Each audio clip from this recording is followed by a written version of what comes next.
Hello everyone, I'm Sookgyung, majoring in English education. I'd like to talk about today's topic. Do we need to be perfect to be happy? I think this is very meaningful topic educationally because Korea educational curriculum is so focusing on examination of college entrance. Students are forced to be perfect. Students can be evaluated by their score, how perfect they are. The closer they get to 100 points, the more perfect they can be.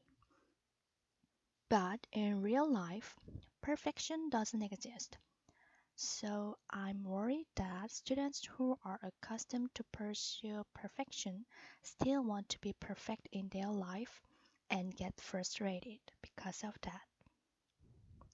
Through this video, I want to share my thoughts about the topic and how to use this topic and videos in my future class. This is the order of my presentation. At first, let's review some words and expressions that we learned from the class of this week.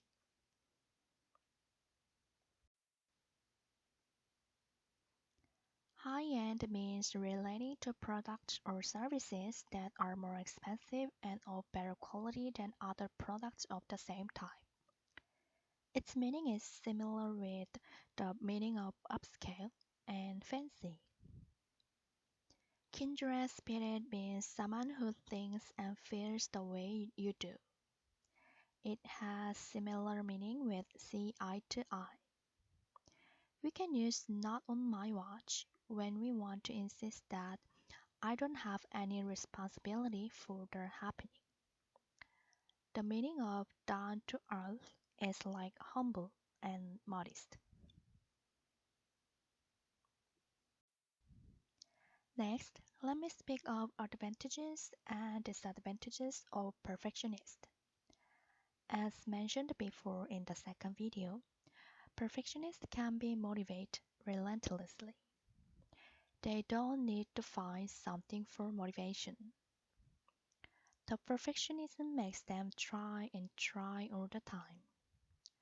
Through this process, they might be able to reach their max of ability, or some points they feel very close to perfection. But I think there are more disadvantages to be a perfectionist. Through the process to pursue perfection, they have to suffer from psychological and physical pain. In addition, the pain can make them too sensitive, so the people around them can get tired and have hard times. If the situation gets worse and worse, their friends can leave them eventually. As a result, they move away from happiness because of their unachievable goal. So, I want my students not to try to be a perfectionist. I'd like to teach them they are good enough just the way they are. Then, last but not least, I'm gonna introduce the way to use these videos in my class.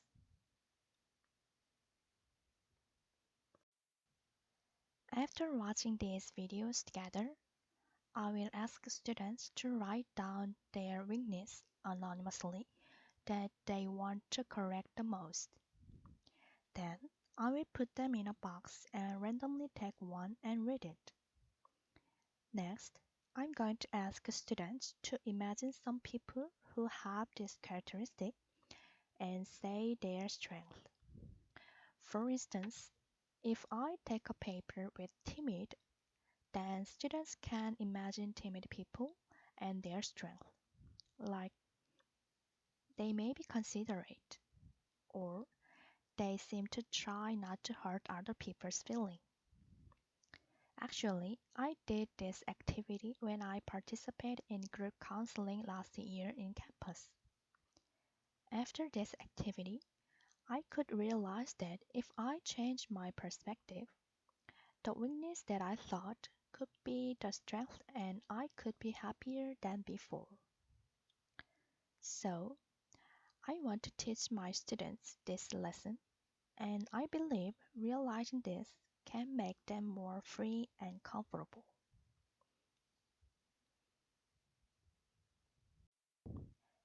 That covers all I wanted to deliver today. Thank you for watching my video.